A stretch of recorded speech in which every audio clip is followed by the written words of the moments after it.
हाय दोस्तों, मैं प्रणव प्रकाश मिश्रा। आज हम भारतीय साक्ष्य अधिनियम के अंतर्गत एक बड़ा ही इंटरेस्टिंग सब्जेक्ट पढ़ेंगे। धारा 45 से 51 तक राय की सुसंगति के बारे में, कि कब ओपिनियन सुसंगत मानी जाती है। देखिए, साक्ष्य विधि का एक नियम है, ग्राउंड जो बनाना है हमें पढ़ने के लिए वो इस तरह से है कि साक्ष्य विधि का एक नियम है कि किसी तीसरे पक्षकार की राय सुसंगत नहीं होगी। लेकिन इसी बात का एक अपवाद धारा 45 से 51 में दिया गया और बताया गया कि कुछ विषय ऐसे होंगे, कुछ विशेष विषय, कुछ विशेष परिस्थितियां ऐसी होंगी जिनमें कि किसी तीसरे व्यक्ति की राय सुसंगत होगी या सुसंगत मानी जाएगी।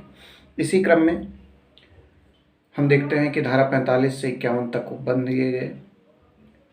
अब चूंकि धारा 45 पहली धारा है इस पूरे धाराओं के वर्ग में, तो आइए हम सबसे पहले धारा 45 को पढ़ते हैं और जानते हैं कि धारा 45 क्या कहती है।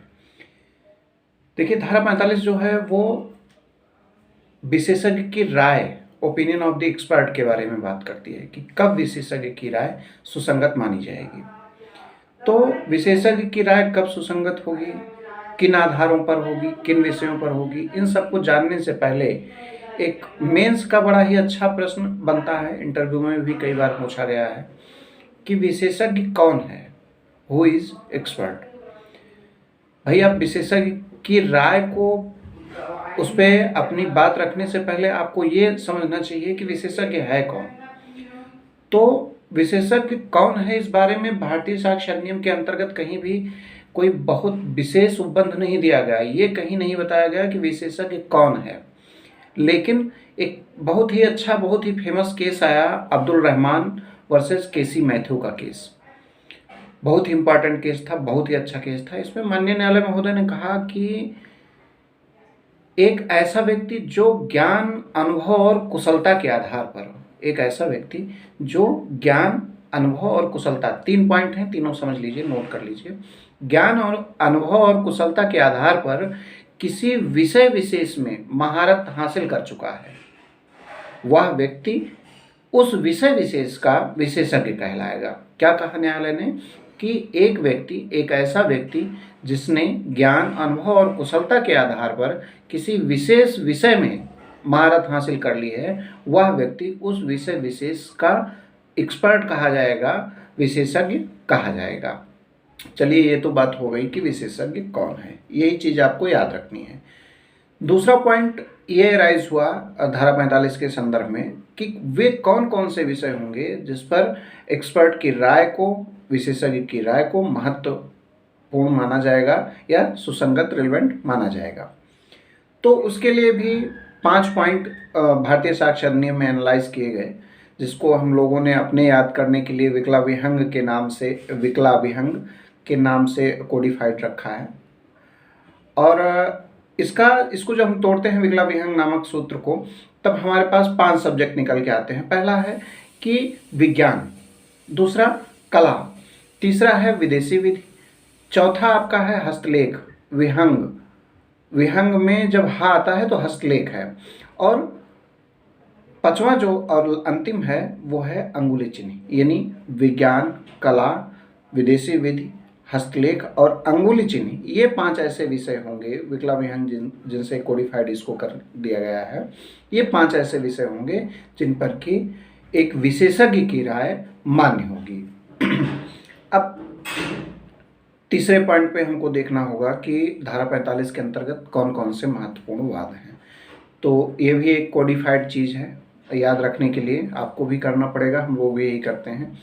कि एक सूत्र है कि हनुमान राम से अब्दुल रज्जाक ने कानपुर में कहा। हनुमान राम से अब्दुल रज्जाक ने कानपुर में कहा। इसी सूत्र को याद कर लीजिए, धारा 45 के ऊपर सारे वाद आपको समझ में आ जाएंगे। अब पहला केस क्या है, Hanumant versus state of UP. हमने बताया कि इसी मामले में बताया गया था कि वे कौन कौन से विषय होंगे जिन पर कि ओपिनियन ऑफ द एक्सपर्ट यानी विशेषज्ञ की राय मान्य होगी। तो 5 विषय इसी में गिनाए गए कि विज्ञान, कला, विदेशी विधि, हस्तलेख और अंगुली चिन्ह इसी मामले में डिक्लेयर किया गया था, Hanumant versus state of UP के केस में। दूसरा महत्वपूर्ण केस है रामा रेड्डी का केस।